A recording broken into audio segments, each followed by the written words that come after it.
നമുക്ക് ആദർശിന്റെ നയനയുടെയും നാളത്തെ നല്ലൊരു കഥ കേട്ടാലോ? അങ്ങനെ നാളത്തെ കഥയില് ആദർശ് ശ്വാസം മുട്ടി കിടന്ന് പെടയുവാണ്. ഇൻഹലറിന് വേണ്ടിയിട്ട് ഭാഗ്യം തപ്പിയെങ്കിലും ഇൻഹലർ ഭാഗ്യനകത്ത് കണ്ടില്ല. ആദർശൻ എന്ത് ചെയ്യണമെന്ന് അറിയില്ല. അങ്ങനെ ആദർശ് ഇങ്ങനെ പെടഞ്ഞ് അവിടെ വീഴുവാണ്. ആ സമയത്ത് ആദർശേട്ടാന്ന് വിളിച്ചു നയനെ ചാടി എഴുന്നേക്കുവാണ്. നയനെ കണ്ടൊരു സ്വപ്നമായിരുന്നത്. ആദർശിന് ശ്വാസം മുട്ടലുണ്ടാകുന്നതൊക്കെ നയനയ്ക്ക് സഹിക്കാൻ പറ്റുന്നതിൽ അപ്പുറം വരുന്നത്. കാരണം തന്റെ ആദർശേട്ടന് എന്തെങ്കിലും സംഭവിക്കുമോ എന്നൊരു പേടി ആദർശിനെ കുറിച്ചുള്ള ചിന്തകൾ നയനയുടെ മനസ്സിലുണ്ടായിരുന്നു. അതുകൊണ്ടാണ് നയന അങ്ങനെ സ്വപ്നമൊക്കെ കണ്ടത്. ഇടയ്ക്ക് ആദർശിന് ശ്വാസം മുട്ടലൊക്കെ ഉണ്ടാകുന്നല്ലേ, ആരും അടുത്തില്ല താനും, എന്തേലും സംഭവിച്ചു പോയാലോ. നയനെ പെട്ടെന്ന് തന്നെ ആദർശിനെ വിളിക്കുകയാണ്. സമയം നോക്കിയില്ല. അങ്ങനെ ആദർശ് കോളെടുത്ത്, എന്താ നയനെ, എന്ത് പറ്റി, നിനക്ക് എന്തെങ്കിലും വയ്യായിക എന്തെങ്കിലും ഉണ്ടോന്ന് ചോദിച്ചു. അല്ല ആദർശേട്ടന് കുഴപ്പമൊന്നുമില്ലോ. എനിക്ക് എന്ത് കുഴപ്പം, അല്ല നീ എന്താ ഉറങ്ങാത്തന്ന് ചോദിച്ചു. അത് പിന്നെ ആദർശേട്ടാ, ഞാനൊരു സ്വപ്നം കണ്ടു. ആദർശേട്ടന് ശ്വാസമുട്ടുണ്ടാകുന്ന എനിക്ക് ഉറങ്ങാൻ പറ്റുന്നില്ലെന്ന് പറയണം. ദേ ഈ സമയത്ത് ഇങ്ങനെ ഉറക്കളക്കരുത്. പ്രഗ്നന്റ് ആയിട്ടിരിക്കുന്ന സമയത്ത് അത് അമ്മയുടെയും കുഞ്ഞിന്റെ ആരോഗ്യത്തിന് അത്ര നല്ലതല്ല. കാര്യം ശരിയാ ആദർശേട്ടാ, പക്ഷെ എനിക്ക് സഹിക്കാൻ പറ്റുന്നില്ല. എനിക്കെന്തോ വല്ലാത്തൊരു ബുദ്ധിമുട്ട് തോന്നി. എന്തെങ്കിലും ഒരു പ്രശ്നമുണ്ടെ പറയണോട്ടോ ആദർശേട്ടാ, എനിക്കൊരു കുഴപ്പമൊന്നുമില്ല. നീ ധൈര്യമായിട്ട് കിടന്ന് ഉറങ്ങിക്കോ, അല്ലെങ്കിൽ ഞാൻ ഒത്തിരി ദൂരെയൊന്നും അല്ലല്ലോ. അങ്ങനെയൊക്കെ പറഞ്ഞ് നയനെ ഒന്ന് സമാധാനിപ്പിച്ച് ആദർശ് ഫോൺ കട്ട് ചെയ്യുന്നത്. പക്ഷെ നയനയ്ക്ക് അന്നത്തെ രാത്രി ഇങ്ങനെ ഉറങ്ങാൻ പറ്റുന്നുണ്ടായിരുന്നില്ല. പിറ്റേന്ന് നയന ചില ഉറച്ച തീരുമാനങ്ങളൊക്കെ എടുത്തു. അതിനുശേഷം നേരെ ദേവേന്റെ അടുത്തേക്ക് വന്നു. ദേവേന്റെ അടുത്ത് എന്നിട്ട് പറഞ്ഞു, അമ്മേ എനിക്ക് എന്തായാലും ആദർശന്റെ അരിയിലേക്ക് പോകാതിരിക്കാൻ പറ്റില്ല എന്ന് പറയണേ. എന്താ മോളെ നീ പറയണേ? അതെ അമ്മ, എനിക്ക് പറ്റില്ല. എനിക്ക് ആദർശേട്ടനെ പിരിഞ്ഞിരിക്കാൻ പറ്റുന്നില്ല. എനിക്ക് വല്ലാത്തൊരു ബുദ്ധിമുട്ടാ.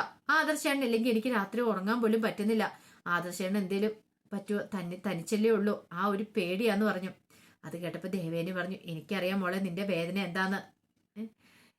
അതുപോലെ തന്നെ വേദനകളും വിഷമങ്ങളും എനിക്കും ഉണ്ട് അമ്മ. അതുകൊണ്ട് ഞാൻ ആദർശേട്ടൻ്റെ അടുത്തേക്ക് പോയിക്കോട്ടെ എന്ന് ചോദിക്കും. ആ സമയം ദേവേനി പറഞ്ഞു, മോളെ നീ പോയിട്ടുണ്ടെങ്കിലോ പിന്നെ ഞാൻ എന്തിനാ ഇവിടെ നിൽക്കുന്നേ, ഞാനും നിന്നോടൊപ്പം പോരുമെന്ന് പറഞ്ഞു. അമ്മ അത് ശരിയാവത്തില്ല, അച്ഛനൊക്കെ ഉണ്ടല്ലോ. അമ്മയും കൂടെ എന്നോടൊപ്പം ഇറങ്ങിയിട്ടുണ്ടെങ്കിൽ ഈ വീട്ടിലുള്ള പലർക്കും അത് ഇഷ്ടപ്പെട്ടെന്ന് വരത്തില്ല. അതിന്റെ പേരിൽ പല പ്രശ്നങ്ങളും ഉണ്ടാവും. അതുകൊണ്ട് അമ്മ ഇവിടെ വേണം, അച്ഛൻ ഇവിടെ ഉണ്ടല്ലോ എന്ന് പറഞ്ഞു. എന്നാലും മോളെ നിനക്ക് എന്തായാലും ഈ സമയത്ത് ഒരാളുടെ സഹായം വേണം. അല്ലാതെ തനിച്ച് നിനക്ക് മുന്നോട്ട് പോകാൻ പറ്റില്ല. അവിടെ ചെന്നാലും ആദർശിന് ജോലിയും കാര്യങ്ങളും കാണും. ആദർശിന്റേതായ തിരക്കുകളിലായിരിക്കും. അപ്പൊ നിന്നെ നോക്കാൻ ഒരാൾ വേണ്ടേ? ഞാൻ വരാന്ന് പറഞ്ഞു. അത് സാരില്ലമ്മേ, ഞാൻ എന്നെ മാനേജ് ചെയ്തോളാം. പിന്നെ വേണമെങ്കിൽ ഞാൻ അമ്മയെ വിളിച്ചോളാം ഇടയ്ക്ക്. അല്ല അമ്മ ഇപ്പൊ എന്റെ കൂടെ വരണ്ടാന്ന് പറഞ്ഞു. എനിക്കവിടെ പ്രശ്നങ്ങളൊന്നുമില്ല. ആദർശേനുണ്ടല്ലോ, ഈ പറയുന്ന വൈയായികയും കാര്യങ്ങളൊന്നും എനിക്കില്ല. ആദർശന്റെ അരികിലാണെങ്കിൽ എനിക്ക് ആദർശനെ ഏതെങ്കിലും രീതിയിൽ സഹായിക്കാൻ പറ്റിയാലോ. ഞാനും കൂടെ ആദർശനോടൊപ്പം വേണമെന്ന് എന്റെ മനസ്സ് പറയണത്. ഇത് കേട്ടപ്പോ ദേവേനി പറഞ്ഞു, ഞാനിപ്പോ എന്ത് പറയാനാ, പ്രഗ്നന്റ് ആയിട്ടിരിക്കുന്ന സമയത്ത് ഒരു പെൺകുട്ടിയുടെ മനസ്സ് ശരീരവും നല്ല ഹാപ്പി ആയിട്ടിരിക്കണം എന്ന് പറയണേ. ആ സമയത്തല്ലേ മോൾക്ക് ഇങ്ങനെ പ്രശ്നങ്ങളൊക്കെ ഉണ്ടായിരിക്കുന്നേ. മോളുടെ മനസ്സ് വിഷമിക്കാതിരുന്നാൽ മാത്രം മതി. പിന്നെ ഒരു കാര്യം, ഇത് അച്ഛൻ സമ്മതിക്കുമെന്ന് തോന്നുന്നുണ്ടോ? ഞാൻ മുത്തശ്ശനോടൊന്ന് സംസാരിച്ചു നോക്കാമേ. എന്തായാലും മുത്തശ്ശന്റെ പെർമിഷൻ വേണം എനിക്ക്, അല്ലാതെ എനിക്ക് അങ്ങനെ പെട്ടെന്ന് ഇറങ്ങി പോകാൻ പറ്റില്ലല്ലോ എന്ന് പറഞ്ഞു. ദേവേനി പറഞ്ഞു, മോളൊരു കാര്യം ചെയ്യുക, ഒന്ന് ചോദിച്ചു നോക്കാനൊക്കെ പറഞ്ഞു. അങ്ങനെ ഒടുവിൽ നയന നേരെ മൂർത്തി മുത്തശ്ശനെ കാണാനായിട്ട് മുറിയിലേക്ക് ചെല്ലുവാണ്. മുത്തശ്ശൻ ചോദിച്ചു, എന്താ മോളേന്ന് ചോദിച്ചു. അത് പിന്നെ മുത്തശ്ശ, എനിക്ക് മുത്തശ്ശനോട് കുറച്ച് കാര്യങ്ങൾ സംസാരിക്കാനുണ്ടെന്ന് പറഞ്ഞു. കാര്യം പറയാം എന്താന്ന്. അതെ, ഞാൻ ആദർശന്റെ അടുത്തേക്ക് പോയാലോന്ന് വിചാരിക്കുക. ആദർശന്റെ അടുത്തേക്കോ? അതെ, എനിക്ക് പോകാതിരിക്കാൻ പറ്റില്ല മുത്തശ്ശ. എനിക്ക് ആദർശേട്ടൻ ഇല്ലാതെ ഇവിടെ നിൽക്കാൻ പറ്റില്ല. ഓരോ നിമിഷവും ആദർശേട്ടനെ കുറിച്ചുള്ള ചിന്തകൾ എന്റെ മനസ്സിൽ നിറച്ചും. എനിക്ക് ആഹാരം പോലും നേരെ ചൊവ്വേ കഴിക്കാൻ പറ്റുന്നില്ല, ഉറങ്ങാൻ പറ്റുന്നില്ല, ഒന്നിനും പറ്റാത്തൊരവസ്ഥയില. ആദർശേട്ടനോട് തനിച്ചല്ലേ ഉള്ളൂ, എന്തേലും സംഭവിക്കുമെന്നൊരു പേടിയും കാര്യങ്ങളൊക്കെ എനിക്കുണ്ട്. മുത്തശ്ശൻ അറിയാലോ, ഇന്ന് വരെ ആദർശേട്ടൻ ഇങ്ങനെ ഈ വീട് വിട്ട് മാറി നിന്നിട്ടൊന്നും ഉള്ള ഒരാളല്ല. അപ്പൊ ആദർശേട്ടന്റെ മനസ്സിൽ 100 ടെൻഷനും കാര്യങ്ങളും കാണും. എല്ലാരും ആദർശേട്ടനെ തള്ളിക്കളഞ്ഞിട്ടുണ്ടെങ്കിൽ അപ്പോഴേക്കും മുത്തശ്ശൻ പറഞ്ഞു, ആര് തള്ളിക്കളഞ്ഞെന്ന്? ആരാ തള്ളിക്കളഞ്ഞത്? അവൻ സ്വയം ഇഷ്ടപ്രകാരം പോയതല്ലേ. സ്വന്തം ഇഷ്ടപ്രകാരം പോയപ്പോ ആരിവിടെ തടയാനായിട്ടൊന്നും പോയില്ല. പിന്നെ മോൾക്കറിയാലോ ഇവിടെ നടന്ന കാര്യങ്ങളൊക്കെ. എനിക്കറിയാം മുത്തശ്ശ, പക്ഷെ ആദർശേട്ടൻ അറിഞ്ഞുകൊണ്ട് ഒരിക്കലും ഒരു തെറ്റ് ചെയ്തിട്ടില്ല. അത് ആദർശേട്ടന്റെ തെറ്റല്ലാന്ന് എനിക്കറിയാം. ഇതിന്റെ സത്യാവസ്ഥ എന്താന്ന് മനസ്സിലാക്കിയിട്ട് ആദർശേട്ടൻ ഒരിക്കലും ഇങ്ങോട്ട് കയറി വരുമെന്നാ പറഞ്ഞേ. അത് മുത്തശ്ശനോടുള്ള ദേഷ്യം കൊണ്ടല്ല ആദർശേട്ടൻ പോയിരിക്കുന്നേ. ഇതിന്റെ പിന്നിൽ ആരാന്ന് ആദർശേട്ടൻ അറിയണം. അതിനു വേണ്ടിയിട്ടുള്ള പോക്കാരുന്നത്. എന്താണെങ്കിലും എനിക്ക് ഉറപ്പുണ്ട്, ആദർശേട്ടൻ ഒരു തെറ്റ് ചെയ്യാത്തിടത്തോളം കാലം ആദർശേട്ടന് ആ തെളിവുകളൊക്കെ കണ്ടെത്താൻ സാധിക്കും. ഇതിന്റെ പിന്നിൽ ആരാണെന്ന് അറിയാനായിട്ട് സാധിക്കും എന്ന് പറഞ്ഞു. അത് കേട്ടപ്പോ മൂർത്തി മുത്തശ്ശൻ പറഞ്ഞു, അങ്ങനെയെങ്കിൽ അങ്ങനെ, പക്ഷേ എങ്കിലും ഒരു കാര്യമുണ്ട്. അവനോട് ഇവിടുന്ന് ഇറങ്ങിപ്പോ ഞാൻ ഇവിടുന്ന് പറഞ്ഞിട്ടൊന്നുമില്ല. പിന്നെ അവനങ്ങനെ തോന്നിയെങ്കിൽ അത് അവന്റെ മനസ്സിലെ ചിന്ത എന്നൊക്കെ പറഞ്ഞു. നയന പറഞ്ഞു അതുകൊണ്ടാ മുത്തശ്ശൻ ഞാൻ പറഞ്ഞേ ഞാൻ ഇവിടുന്ന് പോയിക്കോട്ടെ എന്ന് ചോദിച്ചേ.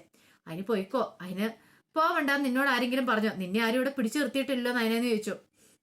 അപ്പോഴേക്കും നയന പറഞ്ഞു അത് പിന്നെ നീ പോയിക്കോ എന്ന് പറയണ. ഇവിടെ നീ പോകുന്നതിലൊന്നും ആർക്കും ഒരു കുഴപ്പമില്ല, എനിക്കൊരു പ്രശ്നമില്ല എന്ന് പറഞ്ഞു.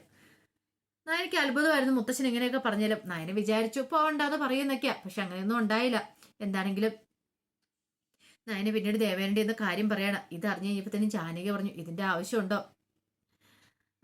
നയനെ, നിനക്ക് ഇവിടെ നിന്നാ പോരേന്ന് ചോദിച്ചു. ഏയ് അത് ശരിയാകത്തില്ല ഇളയമേ, നിൽക്കാൻ പറ്റില്ല എന്ന് പറയണ. ഇത് അറിഞ്ഞു കഴിഞ്ഞപ്പോ അബിക്കും ജലജയ്ക്കും ഒക്കെ ഭയങ്കര സന്തോഷം. നബി വന്നിട്ട് പറഞ്ഞു എന്നാലും നീ പോകേണ്ട കാര്യമില്ല നയനെ, എന്തിനാ അയാളോടൊപ്പം പോകുന്നേ? അയാളെപ്പോലൊരു ദുഷ്ടന്റെ കൂടെ പോയി ജീവൻ തുടങ്ങേണ്ട വല്ല കാര്യമുണ്ടോ നിനക്ക്? നല്ലൊരു ജീവിതം നിനക്ക് ഇവിടെ ഉണ്ട്, പിന്നെ അയാളോടൊപ്പം പോയി നിന്നെ ജീവൻ നശിപ്പിക്കേണ്ട കാര്യമൊന്നുമില്ല, നീ ഈ വീട്ടിൽ നിൽക്കാനൊക്കെ പറഞ്ഞു. ഇത് കേട്ടുകഴിഞ്ഞപ്പോ തന്നെ നയനയ്ക്ക് ദേഷ്യമായി. നയന പറഞ്ഞു എന്റെ കാര്യം തീരുമാനിക്കാനായിട്ട് എനിക്കറിയാം. ചേച്ചിയുടെ കാര്യം ചേച്ചി സ്വയമല്ലേ തീരുമാനിക്കുന്നത്, അതുപോലെ തന്നെ എന്റെ കാര്യത്തിൽ എനിക്ക് ചില തീരുമാനങ്ങളും കാര്യങ്ങളൊക്കെ ഉണ്ട്. കൂടുതൽ എന്റെ കാര്യത്തിൽ അഭിപ്രായം പറഞ്ഞുകൊണ്ട് വരേണ്ട കാര്യമില്ല, എനിക്കറിയാം നല്ലത് ഏതാ ചീത്ത ഏതാന്നൊക്കെ എന്ന് പറഞ്ഞു. ആയിക്കോട്ടെ, ഞാൻ പറയാനുള്ള പറഞ്ഞു. നിന്റെ കൂടി നീ തന്നെ തോണ്ടുന്നേ. ആ ഭർത്താവ് എന്ന് പറയുന്ന അവന്റെ കൂടെ പോകാതിരിക്കുവാണെങ്കിൽ നിന്റെ ജീവിതം സേഫ് ആയിരിക്കും. പക്ഷെ അങ്ങേരുടെ കൂടെ പോയിട്ടുണ്ടെങ്കിൽ നിനക്കൊരിക്കലും ഒരു നല്ല ഗതി ഉണ്ടാകത്തില്ലെന്നൊക്കെ പറഞ്ഞു. ഇത് കേട്ട് കഴിഞ്ഞപ്പോഴത്തേനും നയന പറഞ്ഞു ആയിക്കോട്ടെ എന്നൊക്കെ പറഞ്ഞു. അഭി ജലജയോട് പറഞ്ഞു അമ്മേ നമ്മൾ കാത്തിരുന്നൊരു ദിവസാ, അങ്ങനെ നമ്മുടെ ശത്രുക്കൾ ഓരോന്നോരോന്നായിട്ട് പോയിക്കൊണ്ടിരിക്കുകയെന്ന് പറഞ്ഞു. ജലജ പറഞ്ഞു ഇനി പോകും, അടുത്തത് പോകാൻ പോകുന്ന ഏട്ടത്തിയാ, അവരും പോണം, നീ വീട് വിട്ട് ഇറങ്ങണം. അല്ല ഇവള് പോയിട്ടുണ്ടെങ്കിൽ അധികം വൈകാതെ ഏട്ടത്തി ഈ വീട് വിട്ട് ഇറങ്ങിക്കോളും, ആ കാര്യത്തിൽ എനിക്കൊരു സംശയമില്ലെന്ന് പറഞ്ഞു. പക്ഷെ ജയനെ ഇതറിഞ്ഞ് കഴിഞ്ഞപ്പോൾ ജയന് വിഷമമായിരുന്നു. ജയൻ പറഞ്ഞു ദേവേനി നയനമോൾ അങ്ങോട്ടേക്ക് പോയിട്ടുണ്ട്, നയനമോളുടെ കാര്യങ്ങളൊക്കെ നോക്കാൻ അവിടെ ആരെങ്കിലും ഉണ്ടോ? ആദർശന് അതിന് സമയമുണ്ടോന്ന് ചോദിച്ചു. ഞാൻ പറഞ്ഞ ജയേട്ടാ, പക്ഷെ എന്ത് ചെയ്യാൻ പറ്റും, അച്ഛനോട് എന്തെങ്കിലും പറഞ്ഞിട്ട് കാര്യമുണ്ടെന്ന് തോന്നില്ല. അച്ഛൻ ഇപ്പോഴും ആദർശനെ എതിർത്തോണ്ടിരിക്കുക, അല്ലായിരുന്നെങ്കിലോ അച്ഛൻ ആദർശനെ ഇങ്ങോട്ട് തിരികെ വിളിക്കുമായിരുന്നെങ്കിൽ ഈ പ്രശ്നങ്ങളൊന്നും ഉണ്ടാകത്തില്ലായിരുന്നു. ആദർശം ഇവിടെ നിൽക്കുവാണെങ്കിൽ നയനമോൾ ഇവിടെ നിന്നാനോ. ഇപ്പൊ തന്നെ കണ്ടില്ലേ അവൾ പ്രഗ്നന്റ് ആയിട്ടിരിക്കുന്ന സമയത്ത് അവൾക്ക് കൂട്ടായിട്ട് ആരെങ്കിലും വേണ്ടേ? ആദർശം എങ്ങോട്ടേലും പോകുന്ന സമയത്ത് അവൾ ഒറ്റയ്ക്കാവില്ലേ എന്ന് ചോദിച്ചു. ജയൻ പറഞ്ഞു നയനമോൾ അങ്ങനെ ഒരു തീരുമാനം എടുത്തിട്ടുണ്ടെങ്കിൽ പിന്നെ നമുക്കൊന്നും ചെയ്യാൻ പറ്റില്ല, അല്ലെങ്കിലും അവളെ ഇവിടെ നമുക്ക് പിടിച്ചെടുത്താൻ പറ്റില്ല, അവൾ അവളുടെ ഭർത്താവിന്റെ അടുത്തേക്കല്ലേ പോകുന്നേ, അപ്പൊ പോവണ്ടെന്ന് പറയാനുള്ള അധികാരമൊന്നും നമുക്കില്ല എന്ന് പറഞ്ഞു. ദേവേന് പറഞ്ഞു ഇനിയിപ്പൊ ഞാൻ കൂടുതലൊന്നും പറയുന്നില്ല, നയനമോൾക്ക് സന്തോഷം കിട്ടുന്ന അവിടെയാണെങ്കിൽ ആദർശനടുത്ത് പോട്ടെ, പാവം അവളിവിടെ നേരാൻ വേണ്ട ആഹാരം പോലും കഴിക്കുന്നില്ല, ഇവിടെ നിന്നിട്ടുണ്ടെങ്കിൽ മിക്കവാറും ആ കൊച്ചു പട്ടിണി കിടന്ന് എന്തെങ്കിലുമൊക്കെ അസുഖം വരുത്തി വെക്കും, അതുകൊണ്ട് അങ്ങോട്ട് പോകുന്നത് തന്നെ നല്ലതെന്ന് പറഞ്ഞു. ഇതേ സമയത്ത് നയന ഡ്രസ്സൊക്കെ എടുത്ത് ഭായിനകത്ത് വെക്കുവാണ്.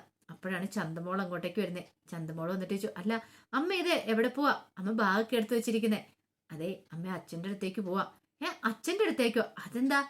അതെ അമ്മ ഇനി കുറച്ച് ദിവസം അച്ഛൻ്റെ അടുത്തായിരിക്കും, അങ്ങനെയാണ് ഞാനും വരുന്നുണ്ടെന്ന് പറഞ്ഞു. അത് കേട്ടപ്പോഴത്തേനും നയനയ്ക്ക് വിഷമായി. നയന പറഞ്ഞു അതെ മോൾ ഇവിടെ നിന്നാ മതി കേട്ടോ, മോളിപ്പോ അമ്മയുടെ കൂടെ വന്നിട്ടുണ്ടെങ്കിൽ അമ്മയ്ക്ക് മോളെയും കൂടെ നോക്കാനായിട്ട് പറ്റില്ല, പിന്നെ മോൾക്ക് സ്കൂളിലൊക്കെ പോകണ്ടേ എന്ന് പറഞ്ഞു.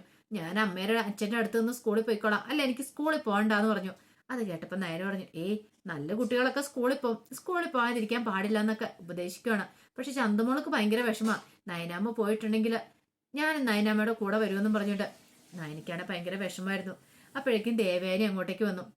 ദേവേനിക്ക് സങ്കടമുള്ള കാര്യമായിരുന്നു നയനയെ വിട്ടു പോകാന്ന് പറഞ്ഞാൽ. അങ്ങനെ ഒടുവില് നയനെ ഇറങ്ങാനായിട്ട് തുടങ്ങുകയാണ്. എല്ലാരും കൂടെ ഹാളിലേക്ക് വന്നു. മുത്തശ്ശന്റെ മുത്തശ്ശിയുടെ ഒക്കെ കാല് തൊട്ട് വന്ദിച്ച് അനുഗ്രഹമൊക്കെ മേടിച്ചാണ് നയന അങ്ങോട്ട് ഇറങ്ങാൻ തുടങ്ങുന്നത്. ആ സമയത്ത് ദേവേനിക്ക് ഭയങ്കര സങ്കടമാണ്. ദേവേനി പൊട്ടിക്കരയുന്നുണ്ട് അവിടെ വന്നിട്ട്. ജലജയുടെ അബിയുടെ ഉള്ളിൽ ഭയങ്കര സന്തോഷമാണ്. അവിടെ ഒന്നൊന്ന് പൊട്ടിച്ചിരിക്കാൻ തോന്നി രണ്ടുപേർക്കും. പക്ഷെ എന്ത് ചെയ്യാൻ പറ്റും, സാഹചര്യം അതായി പോയതുകൊണ്ട് പിന്നെ അനങ്ങിയില്ല. അങ്ങനെ നയനെ അങ്ങോട്ട് ഇറങ്ങി പോകുമ്പോഴത്തേനുമാണ് ചന്തമോള് അമ്മയെന്നും വിളിച്ചുകൊണ്ട് പിന്നാലെ ഓടി വരുന്നത്. ഞാനും വരുന്നെന്നും പറഞ്ഞുകൊണ്ട് നയനയ്ക്ക് എന്ത് ചെയ്യണമെന്ന് അറിയത്തില്ലാത്തൊരവസ്ഥയായിപ്പോയി കുഞ്ഞിന്റെ കാര്യം ഓർത്തിട്ട്. അപ്പൊ അതിന്റെ വിശേഷങ്ങളൊക്കെ നമ്മൾ നാളെ കാണുന്നത്. ആ വിശേഷങ്ങൾക്കായി നമുക്ക് എല്ലാവർക്കും കാത്തിരിക്കാട്ടോ. ഒരിക്കൽ കൂടി എല്ലാവർക്കും ശുഭരാത്രി നേർന്നുകൊണ്ട് നിർത്തുന്നു. നന്ദി.